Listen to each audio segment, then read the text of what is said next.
അപ്പൊ bazooka bazooka bazooka അല്ലേ? നമ്മളിങ്ങനെ ഒരുമിച്ച് വ്ലോഗ് വന്നിട്ട് കുറെ ആയി, ഇപ്പൊ കുറച്ചായി. അത് ശരിയാണ്.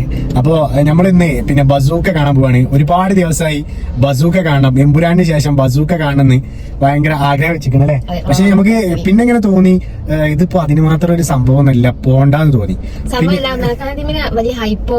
വലിയ ഹൈപ്പൊന്നും ഇല്ലാതെ വന്നൊരു ഫിലിമാണ് ബസൂക്ക. അപ്പൊ ഇത് എങ്ങനെ ഉണ്ടാവും ഞങ്ങള് സാധാരണ ഇതുവരെ ഫിലിമിന് പോയടത്തോളം നല്ല പടത്തിന്, അതായത് ഹിറ്റാണെന്ന് തോന്നി പടത്തിന് മാത്രം. പക്ഷെ വേറെ ഒന്നുമില്ല, ഇപ്പൊ റിവ്യൂ കണ്ടാണ്ട് പോകാൻ പറ്റാത്തൊരവസ്ഥയിലായിരിക്കണം.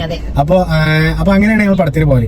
ഇത് ആദ്യമായിട്ടാണ് നമ്മള് മമ്മൂട്ടിന്റെ ബസൂക്ക ഒന്നും പ്രതീക്ഷിക്കുക, അതായത് ഒന്നും കൂടുതൽ റിവ്യൂ കാര്യങ്ങളൊന്നും കാണാതെ എന്തെങ്കിലുമൊക്കെ ഉണ്ടാവും പ്രതീക്ഷിച്ച് പോണത് ആദ്യമായിട്ടാണ്.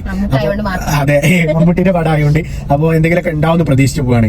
അപ്പോ ഫാൻ ഷോ കഴിഞ്ഞ് അടുത്ത ദിവസമാണ് നിങ്ങളുടെ മുമ്പിലേക്ക് ഈ റിവ്യൂ എത്തുന്നത്. ഫാൻ ഷോ അല്ലാതെ നിങ്ങൾക്ക് ഒരു കറക്റ്റ് ആയിട്ടുള്ള ഒരു റിവ്യൂ ഞങ്ങൾ പടം കണ്ടു കഴിഞ്ഞിട്ട് നിങ്ങൾക്ക് തരും. അപ്പോ ഞങ്ങളതായിട്ടുള്ള ഒരു അഭിപ്രായം നിങ്ങൾക്ക് ഞങ്ങൾ ഫിലിം കണ്ടു കഴിഞ്ഞിട്ട് തരും. അപ്പൊ ഞങ്ങൾ ഫിലിമിന് കയറട്ടോ ഗൈസ്. ഓക്കെ,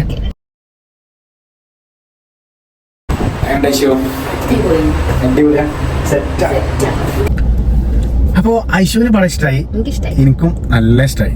അടിപൊളി പടം, ഒരു രക്ഷയില്ല, നല്ല ഇഷ്ടമായി പറഞ്ഞാൽ നല്ല ഇഷ്ടമായി. മമ്മൂട്ടിയൊക്കെ അടിപൊളി, എന്താ പറയാ, വ്യത്യസ്ത ലുക്ക്, മാസ്, ഒരു ഗെയിമിംഗ് സ്റ്റോറിയാണ് ഐശു. അതിൽ എടുത്ത് പറയേണ്ടത് അതിന്റെ BGM ആണ്. BGM ഒരു രക്ഷയില്ല. അതെ, ആ പടത്തിന്റെ ഹൈലൈറ്റ് തന്നെ BGM ആണ് അല്ലെ? ചില ഭാഗത്ത് നമുക്ക് ഫസ്റ്റ് ഹാഫിൽ ചില ഭാഗത്ത് പിന്നെ ചെറുതായിട്ടൊന്ന് ലാഗ് അടിക്കണ പോലെ തോന്നുന്നുണ്ട്. പക്ഷെ ഈ BGMന്റെ ബേസിൽ ആ ലാഗ് നമുക്ക് തോന്നുന്നേ ഇല്ല. പക്ഷെ എനിക്ക് തോന്നിയിട്ടില്ല. എനിക്ക് ആ BGMന് നമ്മള് ഒരു ആ ഒരു മെയിൻക്ക് സെക്കൻഡ് ഹാഫിലൊക്കെ BGM അടിപൊളി BGM. പിന്നെ ഇത് മാത്രല്ല കേട്ടോ, ഇതിലെല്ലാവർക്കും അടിപൊളി BGM ആണ്. മമ്മൂട്ടിക്ക് മാത്രല്ല, ഇതിലെല്ലാവർക്കും അടിപൊളി BGM ആണ്. എന്തിനു പറയണേ, നമ്മുടെ ആ പറയണില്ല അത് പറയട്ടെ, മൂപ്പർക്ക് വരെ അടിപൊളി BGM കൊടുത്തത്. മൂപ്പര് ഒരു വില്ലവേഷത്തിലേക്ക് ഇട്ട് വന്നാണ്ട് പാട്ടല്ലേ പറയണ്ടല്ലേ. ഇപ്പൊ ഇതില് ആരും പ്രതീക്ഷിക്കാത്ത ഒരു വ്യക്തി അല്ലേ ഐശോ? ആരും പ്രതീക്ഷിക്കാത്ത ഒരു ആള് ചെറിയൊരു വേഷത്തിൽ വന്നിട്ട് ആറാടി പോവുന്നുണ്ട് അല്ലെ ഐശോ? ക്ലൈമാക്സ് നമ്മൾ ഒരിക്കലും ഇതിൽ എടുത്ത് പറയേണ്ടത് ക്ലൈമാക്സ് ആണ്. ഒരു നിലക്കും നമുക്കൊന്ന് പ്രെഡിക്റ്റ് ചെയ്യാൻ കൂടി പറ്റാത്ത നിലക്കാണ് ഇതിന്റെ ക്ലൈമാക്സ് കൊണ്ടുപോയിട്ടുള്ളത്. ഈ ഡീനോ ഡെന്നീസ് എന്ന ഡയറക്ടർ പേര് തന്നെ ഡീനോ ഡെന്നീസ്. അപ്പൊ ഈ മൂപ്പര് പിന്നെ ഫസ്റ്റ് ഡയറക്ഷൻ ഒന്നും ഒരിക്കലും പറയില്ല. വെറുതെ അല്ലട്ടെ മമ്മൂട്ടി മൂപ്പരോട് തന്നെ ഡയറക്ട് ചെയ്യാൻ പറഞ്ഞേ. അത്രക്കും കിഡുമായിട്ട് ചെയ്ത് വെച്ചിട്ടുണ്ട്. ഫസ്റ്റ് ആയിട്ട് ഡയറക്ട് ചെയ്യുന്ന പടാന്ന് ഒരിക്കലും നമുക്ക് പറയാൻ പറ്റൂല. കിഡു. ഇതിന്റെ ക്ലൈമാക്സ് ഒരു രക്ഷയില്ല. അവസാനത്തെ അരമണിക്കൂർ എന്താണ്,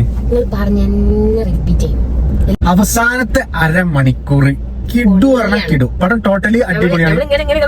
അതെ, സംഭവത്തിലില്ലേ ഫസ്റ്റ് ഹാഫ് ആയാലും സെക്കൻഡ് ഹാഫിന്റെ ഏകദേശം പകുതി വരെ നമുക്കൊരു പിടുത്തം കിട്ടണില്ല, ഒന്നും മനസ്സിലാകണില്ല. പക്ഷെ ഇതില് മൈ ഒപ്പീനിയൻ ആണ് പറഞ്ഞത്, അത് ഐശ്വര്യ ഒപ്പീനിയൻ. അപ്പൊ എന്റെ കാര്യം പിന്നെ ഇത് ലാസ്റ്റ് ടൈമും പടത്തിന്റെ ലാസ്റ്റ് അരമണിക്കൂർ നമുക്ക് ഒരിക്കലും പ്രെഡിക്റ്റ് ചെയ്യാൻ പറ്റില്ല അതിന്റെ ക്ലൈമാക്സിനെ. ഒരിക്കലും നമ്മൾ ചിന്തിക്കാത്ത നിലക്കാണ് അതിന്റെ ക്ലൈമാക്സ് കൊണ്ടെത്തിച്ചത് അല്ലേ ഷോ? അപ്പൊ ടോട്ടലി അടിപൊളിയാണ്, കിഡുമാണ്. ഞങ്ങളൊരു ഒപ്പീനിയൻ ആണ് പറഞ്ഞത്, ഞങ്ങളൊരു അഭിപ്രായമാണ്. പലർക്കും പല അഭിപ്രായമായിരിക്കും. അപ്പൊ ടോട്ടലി കിഡു, പൊളി, സെറ്റാണ്. വിഷ കൊണ്ടേ BGM ഇനി കളിക്കും ഇൻസ്റ്റയില്. Okay, set, by.